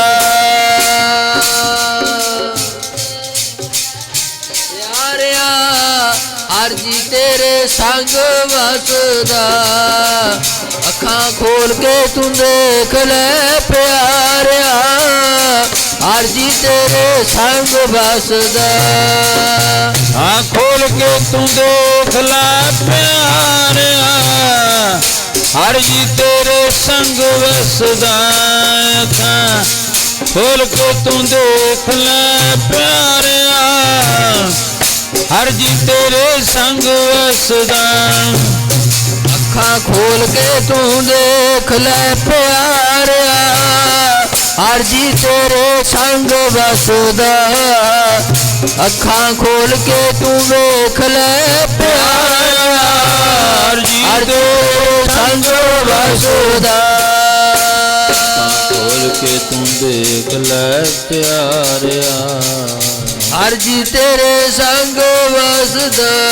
ਅੱਖਾਂ ਖੋਲ ਕੇ ਤੂੰ ਵੇਖ ਲੈ ਪਿਆਰਿਆ, ਹਰ ਜੀ ਤੇਰੇ ਸੰਗ ਵਸਦਾ। ਪਰਮਾਤਮਾ ਤਾਂ ਸਦਾ ਨੇੜੇ ਹੈ, ਪਰ ਮਨੁੱਖ ਨੇ ਆਪਣੀ ਮਾਇਆ ਵਿੱਚ, ਆਪਣੇ ਘਰੇਲੂ ਧੰਦਿਆਂ ਵਿੱਚ ਉਲਝ ਕੇ ਕਹਿਤਾ ਗੁਰਦੁਆਰੇ ਵਿੱਚ ਹੀ ਹੈ ਰੱਬ। ਤਾਂ ਗੁਰਦੁਆਰਾ ਜਿਹੜਾ ਪਰਮਾਤਮਾ ਉਹ ਤਾਂ ਉਹ ਸਾਹਮਣੇ ਮੰਦਿਰ ਦੇ ਵਿੱਚ ਜਾਂ ਉੱਥੇ ਮਸਜਿਦ ਦੇ ਵਿੱਚ, ਉੱਥੇ ਹੀ ਹੈ ਬਸ, ਹੋਰ ਨਹੀਂ ਕਿਤੇ। ਪਰ ਰੱਬ ਕਹਿੰਦਾ, ਪਰਮਾਤਮਾ ਕਹਿੰਦਾ, ਸਭੈ ਘਟ ਰਾਮ ਬੋਲੇ, ਰਾਮਾ ਬੋਲੇ, ਰਾਮ ਬਿਨਾ ਕੋ ਬੋਲਾ ਰੇ। ਉਹ ਹਰ ਇੱਕ ਥਾਂ ਤੇ, ਉਹ ਐਸੀ ਕਿਹੜੀ ਚੀਜ਼ ਹੈ ਜਿੱਥੇ ਨਹੀਂ ਹੈ। ਜਿਵੇਂ ਪਿੱਛੇ ਅਰਜ਼ ਕਰੀ ਸੀ, ਉਹ ਮਾਸਟਰ ਬੱਚਿਆਂ ਨੂੰ ਪੜ੍ਹਾਉਂਦਾ ਹੈ, ਰੋਜ਼ ਬੱਚਿਆਂ ਨੂੰ ਕਹਿੰਦਾ, ਬੱਚਿਓ ਕਹੋ ਪਰਮਾਤਮਾ ਹਰ ਇੱਕ ਥਾਂ ਤੇ ਵਸਦਾ ਹੈ, ਪਰਮਾਤਮਾ ਜਰਰੇ ਜਰਰੇ ਵਿੱਚ ਵਸਦਾ ਹੈ। ਬੱਚੇ ਵੀ ਇਸ ਤਰ੍ਹਾਂ ਕਹਿੰਦੇ ਆ, ਰੋਜ਼ ਅੰਮ੍ਰਿਤ ਵੇਲੇ ਹੱਥ ਬੰਨ੍ਹ ਕੇ ਖੜ ਜਾਂਦਾ ਆਪ ਵੀ। ਜਦੋਂ ਇਸ ਤਰ੍ਹਾਂ ਉਹ ਕਹਿੰਦਾ ਬੱਚਿਆਂ ਨੂੰ, ਇੱਕ ਦਿਨ, 2 ਦਿਨ, ਸਾਲ, 2 ਸਾਲ, 3 ਸਾਲ ਬੀਤ ਗਏ ਲਗਾਤਾਰ। ਇੱਕ ਦਿਨ ਮਾਸਟਰ ਕਹਿਣ ਲੱਗਿਆ, ਪੁੱਛ ਤਾਂ ਲਈਏ ਬੱਚਿਆਂ ਨੂੰ, ਇਹ ਸਾਰੀ ਮੇਰੇ ਕਹੇ ਤੋਂ ਕਹੀ ਜਾਂਦੇ ਆ ਪਰਮਾਤਮਾ ਹਰ ਇੱਕ ਥਾਂ ਤੇ ਵਸਦਾ ਹੈ, ਪਰਮਾਤਮਾ ਘਟ ਘਟ ਵਿੱਚ ਵਸਦਾ। ਅੱਜ ਕੋਈ ਐਸੀ ਜਗ੍ਹਾ ਹੈ ਜਿੱਥੇ ਰੱਬ ਨਹੀਂ ਵਸਦਾ? ਆਪਾਂ ਨੂੰ ਵੀ ਕੋਈ ਸਵਾਲ ਕਰ ਸਕਦਾ ਹੈ ਵੀ ਕੋਈ ਐਸੀ ਜਗ੍ਹਾ ਹੈ ਜਿੱਥੇ ਰੱਬ ਨਹੀਂ ਵਸਦਾ? ਜਿਵੇਂ ਉਹ 4 ਸਵਾਲ ਸਨ ਅੱਗੇ, ਚਲੋ ਇਹ ਇਤਿਹਾਸ ਤੁਹਾਡੇ ਨਾਲ ਸਾਂਝਾ ਕੀਤਾ ਜਾਵੇਗਾ। ਲੜਕੀ ਨੂੰ ਪੁੱਛਿਆ ਸੀ, ਪਰਮਾਤਮਾ ਉਹ ਕੋਈ ਜਗ੍ਹਾ ਹੈ ਸੀ ਵੀ ਜਿੱਥੇ ਨਹੀਂ ਵਸਦਾ? ਕਹਿੰਦੀ ਪਰਮਾਤਮਾ ਦਾ ਪ੍ਰਕਾਸ਼, ਅਨੁਭਵ ਪ੍ਰਕਾਸ਼ ਹੈ, ਹਰ ਇੱਕ ਥਾਂ ਤੇ ਹੈ ਰੱਬ। ਕੋਈ ਵੀ ਜਗ੍ਹਾ ਨਹੀਂ ਐਸੀ ਵੀ ਜਿੱਥੇ ਰੱਬ ਨਹੀਂ ਹੈ। ਪਰ ਮਨੁੱਖ ਦੀ ਅਗਿਆਨਤਾ ਹੈ, ਜਿਹੜਾ ਕਹਿੰਦਾ ਘਰ ਮੇਰਾ ਗੁਰਦੁਆਰਾ ਗੁਰੂ ਦਾ, ਬਸ ਇਹੀ ਭੁੱਲ ਜਾਂਦਾ ਮਨੁੱਖ। ਇਹ ਨਹੀਂ ਪਤਾ ਵੀ ਪਰਮਾਤਮਾ ਨੇ ਸਰੀਰ ਦਿੱਤਾ ਹੈ, ਪਰਮਾਤਮਾ ਨੇ ਸਵਾਸ ਬਖਸ਼ੇ ਨੇ, ਪਰਮਾਤਮਾ ਨੇ ਘਰ ਰਹਿਣ ਵਾਸਤੇ ਸਾਨੂੰ ਦਿੱਤਾ ਹੈ। ਜੇ ਉਸ ਪਰਮਾਤਮਾ ਦੀ ਨਦਰ ਪੁੱਠੀ ਜੇ ਕਰੈ, ਸੁਲਤਾਨਾ ਕਉ ਕਰਾਇਂਦਾ, ਦਰਮੰਗਣ ਭਿਖਣਾ ਪਾਇਂਦਾ। ਜੇ ਰੱਬ ਦੀ ਨਜ਼ਰ ਜਿਹੜੀ ਉਹ ਥੋੜੀ ਜੀ ਟੇਢੀ ਹੋ ਗਈ, ਫਿਰ ਘਰ ਵੀ ਪਰਾਇਆ, ਆਪਣੇ ਵੀ ਪਰਾਏ, ਸਕੇ ਭੈਣ ਭਰਾ ਰਿਸ਼ਤੇਦਾਰ ਸਗ ਸੰਬੰਧੀ ਸਾਰੇ ਪਰਾਏ ਹੋ ਜਾਂਦੇ ਨੇ। ਪਰ ਇਹ ਰੱਬ ਦੀ ਕੁਦਰਤੀ ਐਸੀ ਹੈ, ਪਰਮਾਤਮਾ ਦੀ ਕੁਦਰਤੀ ਵੀ ਮਾਇਆ ਉਹਦੀ ਰੱਬ ਦੀ ਐਡੀ ਹੈ ਜਿਹੜੀ ਨਾ ਪਰਵਲ ਮਨੁੱਖ ਨੂੰ ਸਮਝ ਨਹੀਂ ਸਕਦਾ ਹੈ। ਰੱਬ ਦੀ ਮਾਇਆ ਨੂੰ ਸਮਝਣਾ ਹੀ ਬੜਾ ਔਖਾ ਹੈ। ਉਹ ਬੱਚੇ ਕਹਿਣ ਲੱਗੇ ਜੀ ਸਾਰੇ ਚੁੱਪ ਕਰਕੇ, ਕੋਈ ਜਗ੍ਹਾ ਐਸੀ ਹੈ ਦੱਸੋ ਜਿੱਥੇ ਰੱਬ ਨਹੀਂ ਹੈ। ਸਭ ਚੁੱਪ ਕਰ ਗਏ। ਮਾਸਟਰ ਕਹਿਣ ਲੱਗਾ ਬੱਚਿਓ ਦੱਸੋ ਮੇਰੇ ਸਵਾਲ ਦਾ ਜਵਾਬ। ਇੱਕ ਬੱਚਾ ਸਭ ਤੋਂ ਪਿੱਛੇ ਉੱਠਿਆ, ਉਹਨੇ ਹੱਥ ਬੰਨ੍ਹ ਕੇ ਆਖਿਆ ਮੈਂ ਦੱਸ ਸਕਦਾ, ਇੱਕ ਜਗ੍ਹਾ ਐਸੀ ਹੈ ਜਿੱਥੇ ਰੱਬ ਨਹੀਂ ਵੱਸਦਾ। ਵੇਖ ਕੇ ਹੈਰਾਨ ਹੋ ਗਿਆ। ਬੱਚਿਓ ਮੈਂ ਤਾਂ ਤੁਹਾਨੂੰ 2-3 ਸਾਲ ਹੋ ਗਏ ਪੜਾਉਂਦਿਆਂ ਨੂੰ ਇਹੀ ਕਹਿਣਾ ਵੀ ਰੱਬ ਹਰ ਇੱਕ ਥਾਂ ਤੇ ਆ। ਜਿੱਥੇ ਆ ਬੱਚਾ ਕਹਿੰਦਾ ਵੀ ਮੈਂ ਇੱਕ ਐਸੀ ਜਗ੍ਹਾ ਮੈਂ ਦੱਸ ਸਕਦਾ ਜਿੱਥੇ ਰੱਬ ਨਹੀਂ ਹੈ। ਕੋਲ ਬੁਲਾ ਲਿਆ, ਬੁੱਕਲ ਵਿੱਚ ਲੈ ਲਿਆ, ਤੇ ਕੋਲ ਮੈਨੂੰ ਕੋਈ ਗਿਆਨ ਮਿਲੂਗਾ। ਗਿਆਨ ਦੀ ਗੱਲ ਮਿਲਦੀ ਹੈ ਹਰ ਇੱਕ ਕੋਲੋਂ, ਪਰ ਜੇ ਗਿਆਨ ਦੀ ਗੱਲ ਘੱਟ ਸਿਖਾਉਂਦੇ ਲੋਕ, ਦੂਜੀ ਨੁਕਤਾ ਚੀਨੀ ਵਾਲੀ ਵਾਲੀ ਸਿਖਾ ਦਿੰਦੇ। ਦੱਸ ਪੁੱਤਰ ਉਹ ਕਿਹੜੀ ਜਗ੍ਹਾ ਹੈ? ਕਹਿਣ ਲੱਗਿਆ ਉਹ ਇਨਸਾਨ ਦੀ ਭੁੱਲ ਹੈ ਇੱਕ, ਜਿੱਥੇ ਪਰਮਾਤਮਾ ਨਹੀਂ ਨਾ ਵਸਦਾ। ਉਹ ਪਰਮਾਤਮਾ ਕਹਿੰਦੇ ਇੱਕ ਇਨਸਾਨ ਦੀ ਭੁੱਲ ਹੈ। ਜਿਹੜਾ ਵੀ ਕੱਲ ਕੰਮ ਕਰਦਾ ਨਾ ਕਹਿੰਦਾ ਭੁੱਲ ਗਿਆ ਸੀ, ਮੈਨੂੰ ਪਤਾ ਨਹੀਂ ਲੱਗਿਆ ਹੈ। ਉਹ ਕਹਿੰਦੇ ਠੀਕ ਹੈ। ਉਸ ਮਾਸਟਰ ਨੇ ਬੜੀ ਅਸ਼ੀਰਵਾਦ ਦਿੱਤੀ। ਅੱਜ ਮਹਾਤਮਾ ਕਹਿਣ ਲੱਗੇ ਵੀ ਮੈਂ ਤੈਨੂੰ ਦੱਸਤਾ ਦਿੰਦਾ ਰਾਜਨ, ਪਰ ਤੂੰ ਰਾਜਾ ਯਾਰ ਤੈਨੂੰ ਸ਼ਾਇਦ ਹੀ ਯਕੀਨ ਹੋਵੇ ਇਸ ਗੱਲ ਉੱਤੇ। ਸਾਡਾ ਫਰਜ਼ ਹੈ ਵੀ ਤੈਨੂੰ ਸਾਹਮਣੇ ਦਿਖਾ ਦਈਏ। ਰਾਜਾ ਕਹਿਣ ਲੱਗਿਆ ਜੀ ਹਾਂ ਮੈਂ ਦੇਖਣਾ ਚਾਹੁੰਦਾ ਹੈ, ਜਾਂ ਮੈਨੂੰ ਦੱਸ ਦਿਓ ਮੈਂ ਕਿੱਡੇ ਕੁ ਵੱਡੇ ਪੁੰਨ ਕਰਮ ਕੀਤੇ ਨੇ ਜਿਸ ਕਰਕੇ ਮੈਨੂੰ ਮਨੁੱਖਾ ਦੇਹੀ ਮਿਲੀ ਹੈ। ਤੇ ਦੂਜਾ ਰਾਜ ਭਾਗ ਮਿਲ ਗਿਆ। ਦੋਨੋਂ ਮਹਾਤਮਾ ਨੇ ਕਿਹਾ ਰਾਜਨ ਇੱਥੋਂ ਨਾ ਥੋੜੀ ਦੂਰ ਅੱਗੇ ਇੱਕ ਹੋਰ ਹੱਦ ਹੈ। ਪਹਿਲਾਂ 2 ਟੱਪਿਆ ਆ ਤੂੰ, ਇੱਕ ਮਹਾਤਮਾ ਟੱਪਾ ਹੈ। ਰਾਜਨ 2 ਹੱਦਾਂ ਤੂੰ ਟੱਪ ਆਇਆ। ਕਹਿੰਦਾ ਜੀ ਹਾਂ, ਇੱਕ ਹੱਦ ਹੋਰ ਟੱਪ ਜਾ, ਤੇਰੀ ਚੌਥੀ ਹੱਦ ਹੋ ਜੂਗੀ, ਮਹਾਤਮਾ ਦੀ ਦੂਜੀ ਤੀਜੀ ਹੱਦ ਹੋ ਜਾਣੀ ਹੈ। ਚੱਲ ਤੈਨੂੰ ਅੱਗੇ ਜਾ ਕੇ ਦਿਖਾ ਦੇਾਂਗੇ, ਹੁਣ ਬਸ ਇਦੋਂ ਅੱਗੇ ਨਹੀਂ ਜਾਣ ਦੀ ਲੋੜ। ਇੱਕ ਰਾਜਾ ਹੈ ਅੱਗੇ ਜਾ ਕੇ। ਉਸ ਰਾਜੇ ਦੇ ਘਰ ਦੇ ਵਿੱਚ ਨਾ ਇੱਕ ਛੋਟਾ ਜਿਹਾ ਬੱਚਾ ਪੈਦਾ ਹੋਇਆ ਜਿਹਨੂੰ ਲਟਕੀ ਕਹਿੰਦੇ ਨੇ, ਬੱਚੀ ਹੈ। ਤੇ ਉਹ ਬੱਚੀ ਤੈਨੂੰ ਸਾਰਾ ਕੁਝ ਦੱਸ ਦੂਗੀ। ਇੱਥੋਂ ਥੋੜੀ ਦੂਰ ਹੈ, ਚੱਲ ਅੱਗੇ ਹੋਰ ਸਾਡੇ ਨਾਲ।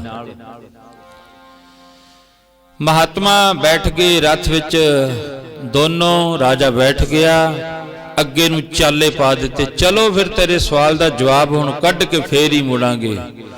ਉਹ ਛੰਨ ਪਈ ਸੀ ਉਹਨੂੰ ਵੀ ਉੱਥੇ ਛੱਡ ਦਿੱਤਾ। ਜਿਹਨੂੰ ਮਹਾਰਾਜ ਗੁਰੂ ਅਰਜਨ ਦੇਵ ਕਹਿੰਦੇ ਭਲੀ ਸੁਹਾਵੀ ਛਪਰੀ ਜਾ ਮਹਿ ਗੁਣ ਗਾਏ। ਗੁਣ ਗਾਉਣ ਵਾਸਤੇ, ਪਰਮਾਤਮਾ ਦੇ ਗੁਣ ਗਾਉਣ ਵਾਸਤੇ ਛਪਰੀ ਛੰਨ, ਜਿਹਦੇ ਵਿੱਚ ਬਹੁਤਾ ਆਨੰਦ ਹੈ। ਉਹਨਾਂ ਮਹਿਲਾਂ ਵਿੱਚ ਨਹੀਂ ਹੈ ਜਿੰਨਾ ਆਨੰਦ ਉਹਨਾਂ ਛਪਰੀਆਂ ਦੇ ਵਿੱਚ ਬੈਠ ਕੇ ਹੈ। ਪਰ ਹੋਵੇ ਕੋਈ ਹੋਣ ਜੀ ਕੋ ਖੁਦਾਏ ਦੇ ਭੇਦ ਨਾ ਕਿਸੇ ਦੇਣ। ਹੁਣ ਦੋਨੋਂ ਮਹਾਤਮਾ ਉਸੇ ਤਰ੍ਹਾਂ ਆਪਣਾ ਘਰ-ਬਾਰ ਡੇਰਾ ਛੱਡ ਦਿੱਤਾ। ਇਹ ਵੀ ਇੱਕ ਸਿੱਖਿਆ ਸੀ ਉਹਨਾਂ ਦੀ। ਰਾਜਨ ਤੂੰ ਛੱਡ ਜ਼ਰੂਰ ਆਇਆ ਘਰ-ਬਾਰ, ਪਰ ਤੇਰੀ ਸੁਰਤੀ ਹਜੇ ਉੱਥੇ ਹੀ ਪਈ ਹੈ। ਉਹ ਪਹਿਲੇ ਮਹਾਤਮਾ ਤੁਰੇ ਇਸੇ ਤਰ੍ਹਾਂ ਹੀ ਖੁੱਲੇ ਪਏ ਨੇ ਬਾਹਰ, ਫਿਟਕਾ ਜਿਹਾ ਲੱਗਿਆ ਹੋਇਆ ਸੀ, ਉਹ ਵੀ ਐਂ ਖੁੱਲੇ ਹੀ ਛੱਡ ਦਿੱਤਾ। ਰਾਜਾ ਦੇਖਦਾ ਇਹ ਮਹਾਤਮਾ ਦੇ, ਕਦੇ ਇੱਥੇ ਕਿਹੜਾ ਕੁਝ ਹੈ? ਇਹ ਤਾਂ ਸਗਲੀ ਧਰਤੀ ਸਾਧ ਕੀ ਤਸਕਰ ਵੈਸਾ ਗਾਏ। ਜਿੱਥੇ ਜਾ ਕੇ ਬੈਠਾਂਗੇ ਉਹ ਵੀ ਧਰਤੀ ਸਾਡੀ ਹੋਈ ਹੈ ਫਕਰ ਫਕੀਰਾਂ ਦੀ ਧਰਤੀ, ਪਰ ਅੱਜ ਲੋਕਾਂ ਨੇ ਕਬਜ਼ਾ ਕਰ ਲਿਆ। ਤਸਕਰ ਵੈਸਾ ਗਾਏ। ਮਰਜੀ ਕਹਿੰਦੇ ਹੈ ਸਾਧੂ ਰੱਬ ਦੇ ਫਕੀਰਾਂ, ਜਿੱਥੇ ਬੈਠ ਜਾਣ ਨਾਮ ਜਪਣ ਵਾਲੇ ਉਹ ਧਰਤੀ ਨੂੰ ਭਾਗ ਲਾ ਦਿੰਦੇ। ਜਿੱਥੇ ਮਨੁੱਖ ਬੈਠੇ ਧਰਤੀ ਨੂੰ ਭਾਗ ਨਹੀਂ ਲਾਉਂਦਾ ਤੇ ਉਹ ਤਾਂ ਉੱਥੇ ਤਾਂ ਡਾਂਗ ਸੁੱਟਾ ਹੀ ਖੜਕਦਾ ਹੈ। ਗੁਰਬਾਣੀ ਵਿੱਚ ਕਹਿਣਾ ਪੈ ਗਿਆ ਇਹ ਗੱਲ। ਤਸਕਰ ਕਿਹਨੂੰ ਕਹਿੰਦੇ ਨੇ? ਇਹ ਧਰਤੀ ਸਾਧਾਂ ਦੀ, ਇਹ ਧਰਤੀ ਚੋਰਾਂ ਦੀ ਸਾਂਵਲੀ, ਇਹ ਧਰਤੀ ਸਾਧਾਂ ਦੀ ਸਾਂਵਲੀ ਚੋਰਾਂ ਨੇ। ਇਹ ਧਰਤੀ ਸਾਧਾਂ ਦੀ ਸਾਂਵਲੀ ਚੋਰਾਂ ਨੇ। ਧਰਤੀ ਸਾਧਾਂ ਦੀ ਸਾਂਵਲੀ ਚੋਰਾਂ ਨੇ। ਇਹ ਧਰਤੀ ਸਾਧਾਂ ਦੀ ਸਾਂਵਲੀ ਚੋਰਾਂ ਨੇ। ਇਹ ਧਰਤੀ ਸਾਧਾਂ ਦੀ ਸਾਂਵਲੀ ਚੋਰਾਂ ਨੇ।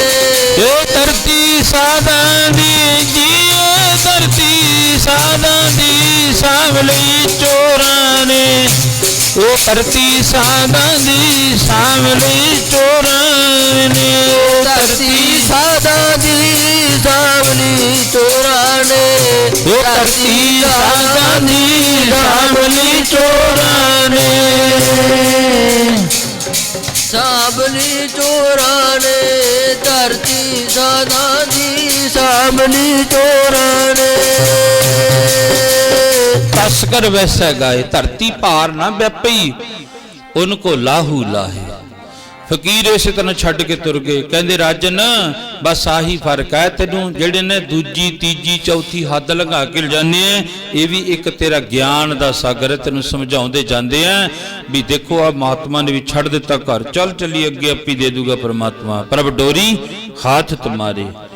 ਤੇ ਦੂਜੇ ਮਹਾਤਮਾ ਨੇ ਵੀ ਛੱਡ ਦਿੱਤਾ ਹੈ, ਖੁੱਲੇ ਬਾਰ ਹੀ ਛੱਡ ਆਏ। ਰਾਜਨ ਤੇਰੇ ਘਰ ਵਿੱਚ ਸਭ ਕੁਝ ਹੈ, ਫੌਜ ਵੀ ਬੈਠੀ ਹੈ, ਸੈਨਾ ਬੈਠੀ ਹੈ, ਤੇਰੀਆਂ ਰਾਣੀਆਂ ਬੈਠੀਆਂ ਨੇ, ਸਭ ਕੁਝ ਹੈ। ਤੂੰ ਕਹਿੰਦਾ ਮੈਂ ਛੱਡ ਕੇ ਆ ਗਿਆ, ਪਰ ਜਦੋਂ ਛੱਡ ਦਿੱਤਾ ਨਾ ਤੈਂ ਤੇ ਫਿਰ ਤੇਰੇ ਵਜਨ ਲੈ ਜੂ ਸਰੀਰ ਦੇ ਤੋਂ, ਤੂੰ ਐਨ ਇਸ ਤਰ੍ਹਾਂ ਜਿਵੇਂ ਫੁੱਲ ਵਾਂਗੂ ਹੌਲਾ ਹੋ ਜਾਏਗਾ।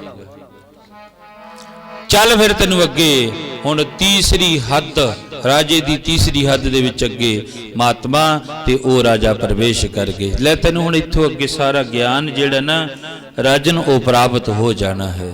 ਇਸ ਕਰਕੇ ਆਓ ਕੱਲ ਤੁਹਾਡੇ ਨਾਲ ਸਾਂਝਾ ਕੀਤਾ ਜਾਵੇ। ਮਨੁੱਖਾ ਦੇ ਹੀ ਕਿੰਨੇ ਕੁ ਵੱਡੇ ਪੁੰਨ ਕਰਮ ਕਰਕੇ ਇਸ ਤਰ੍ਹਾਂ ਵੀ ਆਈਆਂ, ਆਪਾਂ ਉੱਠ ਕੇ ਆ ਗਏ ਵੀ ਚਲੋ ਵੀ ਜਾ ਕੇ ਬਸ ਗੁਰਦੁਆਰੇ ਬੈਠੋ, ਕਥਾ ਕੀਰਤਨ ਸੁਣਿਆ, ਅਰਦਾਸ ਹੋ ਜੂਗੀ, ਪਹਿਲਾਂ ਦੇਗ ਮਿਲ ਜੂ, ਫਿਰ ਚਾਹ ਪੀ ਕੇ ਮੁੜ ਆਵਾਂਗੇ। ਨਹੀਂ, ਇਹ ਨਹੀਂ ਹੈ। ਇਹ ਵੀ ਕਰਮਾਂ ਵਾਲਿਆਂ ਨੂੰ ਮਿਲਦੀ ਹੈ। ਗੁਰੂ ਦਾ ਪ੍ਰਸ਼ਾਦ, ਗੁਰੂ ਦੀ ਚਾਹ ਹਰ ਇੱਕ ਦੇ ਕਰਮਾਂ ਵਿੱਚ ਨਹੀਂ ਹੁੰਦੀ ਹੈ ਪਿਆਰਿਓ। ਸਾਡੇ ਘਰਾਂ ਵਿੱਚ ਵੀ ਬਣਦੀ ਹੈ ਚਾਹ ਤਾਂ, ਪਰ ਉਹਨੂੰ ਪ੍ਰਸ਼ਾਦ ਦੇ ਰੂਪ ਦੇ ਵਿੱਚ ਨਹੀਂ ਕਿਹਾ ਜਾ ਸਕਦਾ। ਇਹੀ ਕਿਹਾ ਜਾ ਸਕਦਾ ਚਾਹ ਬਣ ਗਈ, ਗੁਰੂ ਦੀ ਹਜ਼ੂਰੀ ਵਿੱਚ ਆ ਗਈ, ਅਰਦਾਸ ਹੋਊਗੀ ਤੇ ਫਿਰ ਗੁਰੂ ਦੀ ਮੋਹਰ ਲੱਗ ਜਾਣੀ ਹੈ ਇਹਦੇ ਉੱਤੇ, ਤੇ ਉਹ ਪ੍ਰਸ਼ਾਦ ਫਿਰ ਕਰਮਾਂ ਵਾਲਿਆਂ ਨੂੰ ਪ੍ਰਾਪਤ ਹੋ ਜਾਣਾ। ਵੱਡੇ ਭਾਗ ਵਾਲਿਆਂ ਨੇ ਛਕ ਲਿਆ ਤੇ ਉਹਨਾਂ ਦੇ ਬੇੜੇ ਪਾਰ ਹੋ ਜਾਣ। ਕਰਕੇ ਆਓ ਜੁੜਿਓ ਸਾਰੇ ਨਾਲ ਸਦੀ ਬਾਣੀ ਵਿੱਚ ਅਰਦਾਸ ਸੁਖਨਾਮਾ। ਬਸ ਰੋਜ਼ਾਨਾ ਪੁੱਛਿਆ ਕਰੋ ਗੁਰੂ ਜੀ ਤੋਂ ਆ ਕੇ, ਮਹਾਰਾਜ ਕਿੱਡੇ ਕੁ ਵੱਡੇ ਪੁੰਨ ਕਰਮ ਕੀਤੇ ਨੇ ਜਿਹੜੀ ਆ ਮਨੁੱਖਾ ਦੇਹੀ ਸਾਨੂੰ ਦੇ ਦਿੱਤੀ, ਅੰਮ੍ਰਿਤ ਵੇਲੇ ਜਾਗਰਤਾ ਦੀ ਦਾਤ ਦੇ ਦਿੱਤੀ। ਇਹ ਵੀ ਸਾਡੇ ਵੱਡੇ ਭਾਗ ਹਨ। ਜਿਵੇਂ ਆ ਬਾਬਾ ਬੈਠਾ ਸ਼ਿੰਦਰ ਸਿੰਘ, ਕੱਲ ਪਰਸੋਂ ਇੱਧਰ ਇਹਨਾਂ ਦੇ ਏਰੀਏ ਵਿੱਚ ਪਾਠ ਸੀ, ਉੱਥੇ ਸੁਖਮਨੀ ਸਾਹਿਬ ਦਾ ਕਿਸੇ ਦੇ ਘਰ। ਮੈਂ ਕਿਹਾ ਬਾਬਾ ਤੂੰ ਆਇਆ ਕਰ ਸਦੇਹਾ ਅੰਮ੍ਰਿਤ ਵੇਲੇ। ਕਹਿੰਦਾ ਮੈਨੂੰ ਰਜਾਈ ਨਹੀਂ ਇਜਾਜ਼ਤ ਦਿੰਦੀ ਉੱਠਣ ਦੀ। ਬੋਲੋ ਸਤਨਾਮ। ਰਜਾਈ ਇਜਾਜ਼ਤ ਨਹੀਂ ਦਿੰਦੀ। ਮੈਂ ਕਿਹਾ ਇਜਾਜ਼ਤ ਨਹੀਂ ਦਿੰਦੀ, ਉਹ ਤਾਂ ਸੁੱਟ ਕੇ ਅੱਗ ਲਾ ਕੇ ਭੱਜਣੀ ਪੈਂਦੀ ਹੈ, ਫੇਰ ਕਿਤੇ ਆਨੰਦ ਵੱਜਦਾ ਹੈ। ਇਸ ਕਰਕੇ ਜੇ ਤੁਸੀਂ ਕਹੋਗੇ ਨਾ ਵੀ ਰਜਾਈ ਇਜਾਜ਼ਤ ਦੇ ਦੇ, ਠੰਡਾ ਪਾਣੀ ਬਾਲਟੀ ਵਿੱਚ ਪੈ ਜਾਵੇ, ਫਿਰ ਮੈਂ 2 ਡੱਬੇ ਉੱਤੇ ਪਾਵਾਂ, ਫਿਰ ਜਾਵਾਂ, ਇਸ ਤਰ੍ਹਾਂ ਨਹੀਂ। ਇਹ ਤਾਂ ਬੜਾ ਟਾਈਮ ਲੱਗ ਜਾਣਾ। ਇਹ ਤਾਂ ਰਜਾਈ ਭਗਾ ਕੇ ਮਾਰੇ, ਬਸ ਫਿਰ ਇਸ਼ਨਾਨ ਧਿਆਨ ਕਰਕੇ ਫਿਰ ਇੱਕੋ ਹੀ ਧਿਆਨ ਹੋਵੇ, ਚਲੋ ਉਹ ਗੁਰੂ ਦੇ ਚਰਨਾਂ ਵਿੱਚ ਬੈਠ ਕੇ ਕੁਝ ਸਮਾਂ ਆਨੰਦ ਮਾਣਾਂਗੇ। ਜਦੋਂ ਫਿਰ ਕਿਤੇ ਇਹ ਆਨੰਦ ਵੱਜ ਗਿਆ, ਗੁਰੂ ਅਮਰਦਾਸ ਮਹਾਰਾਜ ਜੀ ਕਹਿਣ ਲੱਗੇ ਫਿਰ ਤੇਰੇ ਉੱਤੇ ਸਮਝ ਲੈ ਤੀਸਰੇ ਗੁਰੂ ਨਾਨਕ ਦੀ ਖੁਸ਼ੀ ਹੋ ਜਾਣੇ। ਕਿਹੜੀ? ਰਾਮ ਕਲੀ ਮਹਲਾ ਤੀਜਾ ਆਨੰਦ। ਇਕ ਓੰਕਾਰ ਸਤਿਗੁਰ ਪ੍ਰਸਾਦ। ਗੁਰੂ ਅਮਰਦਾਸ ਮਹਾਰਾਜ ਜੀ ਕਹਿਣ ਲੱਗੇ ਫਿਰ ਇਹ ਆਨੰਦ ਆ ਜਾਊਗਾ, ਇੱਧਰਲਾ ਜਿਹੜਾ ਉਹ ਛੱਡਿਆ ਜਾਊਗਾ। ਫਿਰ ਤਾਂ ਪਰਵਾਹ ਹੀ ਨਹੀਂ ਕਰਦਾ ਰਜਾਈ ਦੀ, ਨਾ ਤੱਤੇ ਪਾਣੀ ਦੀ, ਨਾ ਠੰਡੇ ਦੀ। ਮਹਾਰਾਜ ਜੀ ਕਹਿੰਦੇ ਜਦੋਂ ਇਹ ਆਨੰਦ ਆ ਗਿਆ ਨਾ ਤੇ ਫਿਰ ਉਹਨਾਂ ਨੂੰ ਪੁੱਛ ਕੇ ਵੇਖੋ, ਜਿਨ੍ਹਾਂ ਦੇ ਆਰੇ ਨਾਲ ਸਿਰ ਚੀਰੇ ਗਏ, ਬੰਦ ਕਟਾਏ ਗਏ, ਉਹਨਾਂ ਨੂੰ ਆ ਆਨੰਦ ਪ੍ਰਾਪਤ ਹੋ ਗਿਆ ਜਿਹਨੂੰ ਗੁਰੂ ਅਮਰਦਾਸ ਮਹਾਰਾਜ ਜੀ ਰੋਜ਼ਾਨਾ ਦੀ ਤਰ੍ਹਾਂ ਫਰਮਾਨ ਕਰਦੇ ਨੇ। ਆਨੰਦ ਭਇਆ ਮੇਰੀ ਮਾਏ ਸਤਿਗੁਰੂ ਮੈਂ ਪਾਇਆ, ਸਤਿਗੁਰ ਤਾ ਪਾਇਆ ਸਹਿਜ ਸਿੱਧੀ ਮਨ ਵਧੀਆਂ ਵਧਾਈਆਂ। ਰਾਗ ਰਤਨ ਪਰਵਾਰ ਪ੍ਰਿਆ ਸ਼ਬਦ ਗਾਵਣ ਆਈਆਂ ਜੀ। ਸਭ ਤੋਤਾ ਗਾਵੋ ਹਰੀ ਕੇਰਾ ਮਨ ਜਿਨੀ ਵਸਾਇਆ। ਕਹਿ ਨਾਨਕ ਆਨੰਦ ਆ ਸਤਿਗੁਰੂ ਮੈਂ ਪਾਇਆ। ਇਹ ਮਨ ਮੇਰੇ ਆਗੂ ਹਰ ਨਾਲ ਰਹੋ ਤੂੰ ਮਨ ਮੇਰੇ, ਦੁਖ ਸਭ ਵਿਸਾਰਣਾ। ਅੰਗੀਕਾਰੋ ਕਰੇ ਤੇਰਾ ਕਾਰਜ ਸਭ ਸਵਾਰਨਾ। ਸਭਨਾ ਗੱਲਾਂ ਸਮਰੱਥ ਸੁਆਮੀ ਸੋ ਕਿਉ ਮਨੋ ਵਿਸਾਰੇ। ਕਹਿ ਨਾਨਕ ਮਨ ਮੇਰੇ ਸਦਾ ਰਹੋ ਹਰ ਨਾਲੇ। ਇਹ ਸਾਚੇ ਸਾਹਿਬਾ ਕਿਆ ਨਹੀਂ ਕਰਤੇ ਰਹਿ। ਕਰਤਾ ਤੇਰਾ ਸਭ ਕੁਛ ਹੈ ਜਿਸ ਜਿਸ ਦੇਹ ਸੋ ਪਾਵੇ। ਸਦਾ ਸੁਰਤ ਸਲਾਹ ਤੇਰੀ ਨਾਮ ਮਨ ਵਸਾਵੇ। ਨਾਮ ਜਿਨ ਕੈ ਮਨ ਵਸਿਆ ਬਾਜੇ ਸ਼ਬਦ ਕਨੇਰੇ। ਕਹਿ ਨਾਨਕ ਸੱਚੇ ਸਾਹਿਬ ਕਿਆ ਨਹੀਂ ਕਰਤੇ ਰਹਿ ਸੱਚਾ। ਮੇਰਾ ਆਧਾਰੋ ਸਾਚ ਨਾਮ ਆਧਾਰ ਮੇਰਾ ਜਿਨ ਭੁੱਖਾਂ ਸਭ ਗਵਾਈਆਂ। ਕਰ ਸ਼ਾਂਤ ਸੁਖ ਮਨ ਆਈ ਵਸਿਆ ਜਿਨੀ ਚਾਹ ਸਭ ਜਾਈਆਂ। ਗੁਰਬਾਨ ਕੀਤਾ ਗੁਰ ਵਿਟੋ ਜਿਸ ਦੀਆਂ ਇਹ ਵਡਿਆਈਆਂ। ਕਹਿ ਨਾਨਕ ਸੁਣੋ ਸੰਤੋ ਸ਼ਬਦ ਤਰੋ ਪਿਆਰੋ ਸੱਚਾ। ਨਾਮ ਮੇਰਾ ਆਧਾਰੋ ਵਾਜੇ ਪੰਜ ਸ਼ਬਦ ਤਿਤ ਘਰ ਭਾਗੈ। ਕਾਰਜ ਭਾਗੈ ਸ਼ਬਦ ਵਾਜੇ ਕਲਾ ਜਤ ਕਰਤਾਰੀਆ। ਤੂਤ ਤੁਧ ਵਸ ਕੀਤੇ ਕਾਲ ਕੰਟ ਕਮਾਰਿਆ। ਤੁਧ ਕਰਮ ਪਾਇਆ ਤੁਧ ਜਨ ਕੋ ਤੇ ਨਾਮ ਹਰਕ ਲਗੇ। ਕਹਿ ਨਾਨਕ ਤੈ ਸੁਖ ਹੋਆ ਤਿਤ ਕਰ ਅਨਹਦ ਬਾਜੇ। ਨੰਦ ਸੁਨੋ ਬਟ ਭਾਗੀਓ ਸਗਲ ਮਨੋਰਥ ਪੂਰੇ। ਪਾਰ ਬ੍ਰਹਮ ਪ੍ਰਭ ਪਾਇਆ ਉਤਰੇ ਸਗਲ ਵਸੂਰੇ। ਰੂਪ ਰੋਗ ਸੰਤਾਪ ਉਤਰੇ ਸੁਣੀ ਸੱਚੀ ਬਾਣੀ। ਸੰਤੋ ਸਾਚਨ ਭਏ ਸਰਸੇ ਪੂਰੇ ਗੁਰ ਤੇ ਜਾਣੀ।